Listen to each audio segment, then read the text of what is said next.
Les événements physiques ne provoquent pas seuls les rêves. C'est aussi le cas de certains événements psychiques. Il arrive en effet que certains événements psychiques pénètrent la sphère de l'inconscient. Parmi tous les rêves que j'ai pu recueillir, voici celui d'un enfant âgé de 3 à 4 ans qui a vu en rêve 2 anges venir prendre quelque chose sur la terre pour l'emporter au ciel. La nuit où il fit ce rêve, sa petite sœur mourait. Un autre enfant rêve que sa mère veut se suicider. Il se précipite en criant dans la chambre de cette dernière, qu'il trouve éveillée et qui s'apprêtait effectivement à se suicider. Il arrive parfois que nous percevions les événements psychiques importants qui affectent notre entourage. Certains états d'esprit, certains secrets peuvent être ainsi inconsciemment détectés. Nous ne connaissons pas les moyens par lesquels l'inconscient parvient à les percevoir. Il ne s'agit pas toujours de cas aussi graves que celui de cet enfant rêvant le suicide de sa mère, mais de choses souvent plus futiles. Pourtant, la perception de ces événements, même anodins, reste incompréhensible. En voici un exemple. Il s'agit d'un commerçant qui s'intéressait beaucoup aux phénomènes télépathiques. Il souhaitait vivement en faire lui-même l'expérience. Un jour, il était assis à son bureau vers 3 heures de l'après-midi et il s'était assoupi. Il vit le facteur actionner la cloche de sa maison. Il habitait en banlieue et avait son bureau en ville. Sa bonne ouvrir la porte et prendre des mains du facteur un paquet de journaux et de lettres. Sur le dessus du paquet se trouvait une lettre de couleur jaune. Il voyait cette lettre très distinctement, son aspect et sa taille. Il revint avec lui avec l'impression d'avoir dormi. Puis la pensée lui vint soudainement qu'il venait de faire l'expérience d'une vision à distance. Il arriva chez lui vers 4 heures et demanda à voir son courrier.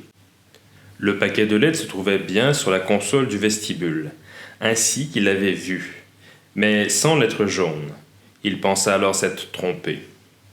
14 jours plus tard, cependant, la bonne lui présenta la fameuse lettre jaune, qui était tombée derrière la console.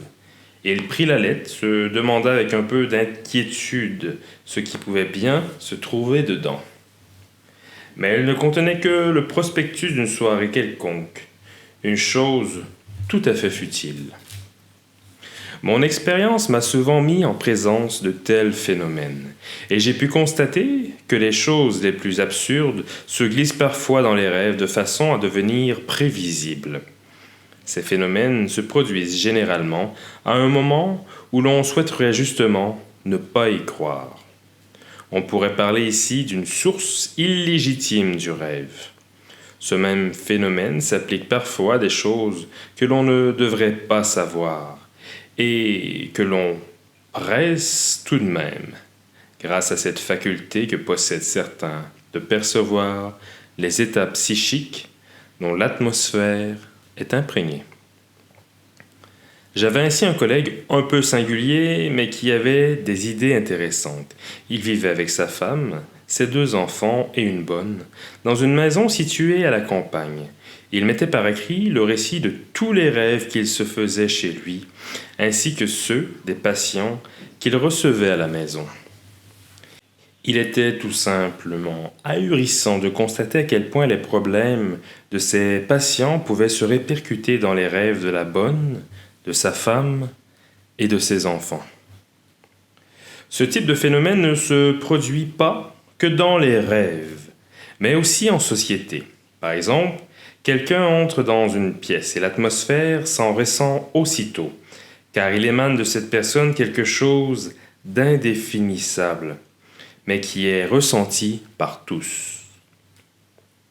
4.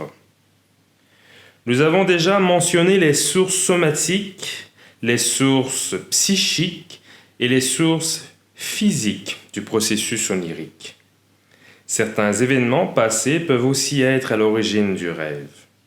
Les rêves qui se rapportent à des événements passés doivent être considérés avec beaucoup d'attention.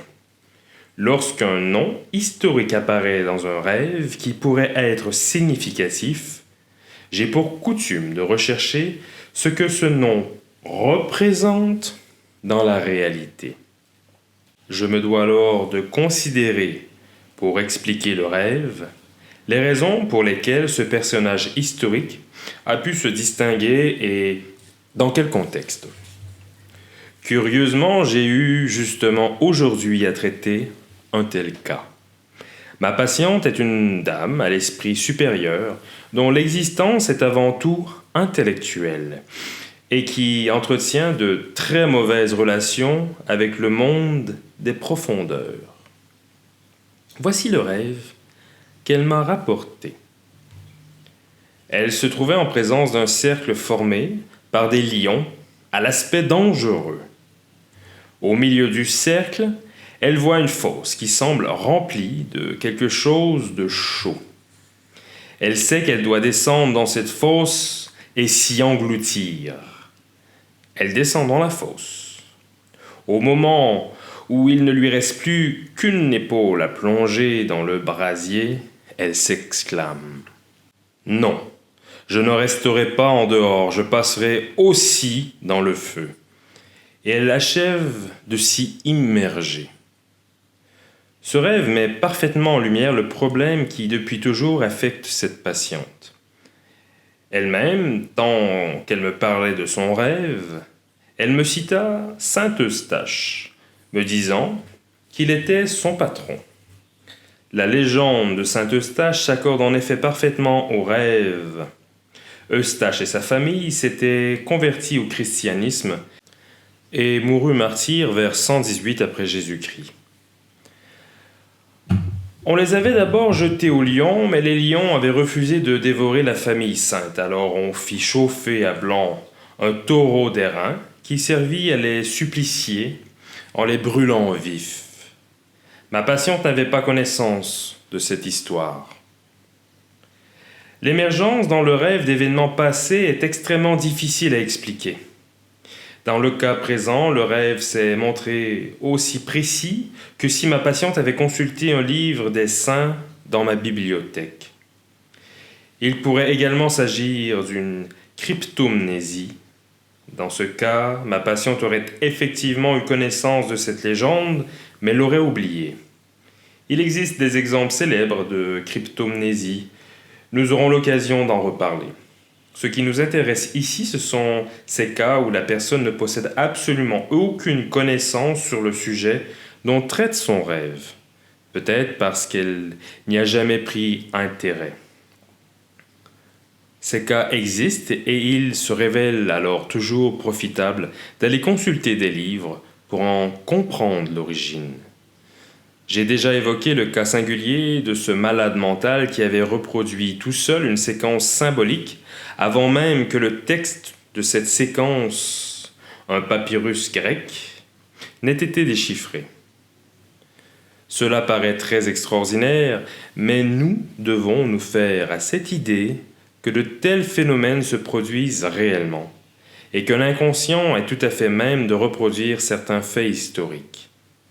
L'explication de ce phénomène est simple. Il s'agit ici de motifs archétypiques. Le propre de l'archétype est la faculté de pouvoir toujours reproduire des motifs semblables de façon identique. Or, ce fait est souvent contesté, surtout par des personnes qui n'entendent rien à ce sujet et qui par ailleurs n'ont aucune explication à lui fournir. L'ignorance de certaines choses en facilite la négation, ainsi que vous pourrez le constater dans les exemples suivants. Quand un agent d'Edison présenta pour la première fois son phonographe à l'Académie de Paris, un professeur de physique lui aurait sauté à la gorge en le traitant de ventriloque. Galilée lui-même avait proposé à ses détracteurs de regarder dans sa longue vue afin qu'ils puissent se convaincre par eux-mêmes de l'existence des satellites de Jupiter. Mais tous refusèrent de regarder.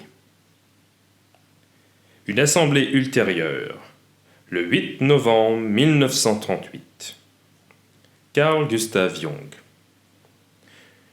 Nous en étions restés à la dernière fois à l'inventaire des différentes ressources du processus onirique. Il semble qu'elles seraient plus variées pour les rêves se rapportant fondamentalement à la conscience, même quand ce rapport a disparu au point de sembler n'avoir jamais existé. 5. Penchons-nous maintenant sur les contenus mêmes de ces rêves qui ont perdu leur rapport à la conscience et qu'on ne peut de fait reproduire. Il peut s'agir de personnes, de visages, de situations, d'édifices ou de parties d'édifices ou encore de meubles qui étaient familiers durant l'enfance mais qui, au cours des décennies, ont sombré dans un profond oubli. Je me souviens à ce propos d'un rêve que je fis voilà déjà plusieurs années. J'y voyais le visage d'un homme. Après une longue réflexion, un souvenir d'enfance me revint, datant environ de l'époque de mes 10 ans. Cet homme était notre voisin, c'était un petit paysan mort depuis longtemps. J'avais totalement perdu le souvenir de son visage qui, dans ce rêve, me revenait avec sa fraîcheur originelle. Consciemment, je n'aurais jamais pu le reproduire et quand, 2 ans plus tard, j'eus à relater ce rêve, je fus tout à fait incapable de le décrire. Il avait de nouveau déserté ma mémoire, car l'image que je m'en étais remémorée avait été trop faible. La cryptomnésie peut aussi se reproduire dans le rêve. Il s'agit de l'émergence d'impressions de contenu, de pensées, d'une part de savoir que l'on a possédé autrefois, mais qui ont totalement disparu, et que nous sommes incapables de reproduire jusqu'à l'instant occasionnel où ils se manifestent à nouveau sous leurs formes originelles. J'ai pu relever chez Nietzsche un exemple de cryptomnésie. Il s'agit du passage de sa descente aux enfers dans Zarathustra, lorsque le capitaine touche à terre pour aller tirer des lapins.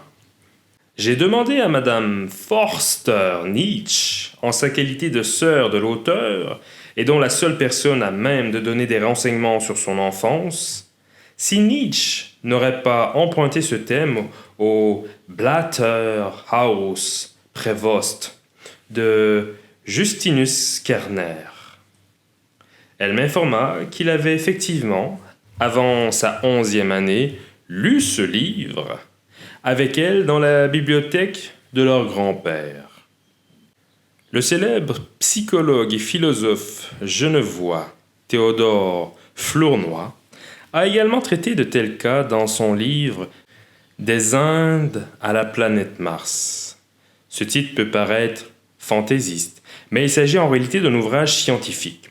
Flournoy y décrit entre autres le cas d'Hélène Smith, dont les accès de somnambulisme avaient fait grande sensation à Genève.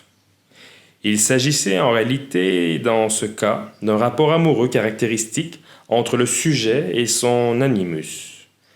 La glossolalie qui se manifestait alors au cours de ces accès, Hélène Smith parlait plusieurs langues inconnues, reposait sur une cryptomnésie. Hélène Smith fréquentait en effet un cercle qui possédait un petit dictionnaire de sanskrit. On ne sait pas si elle l'avait effectivement parcouru, mais il est difficile d'imaginer qu'il ait pu en être autrement.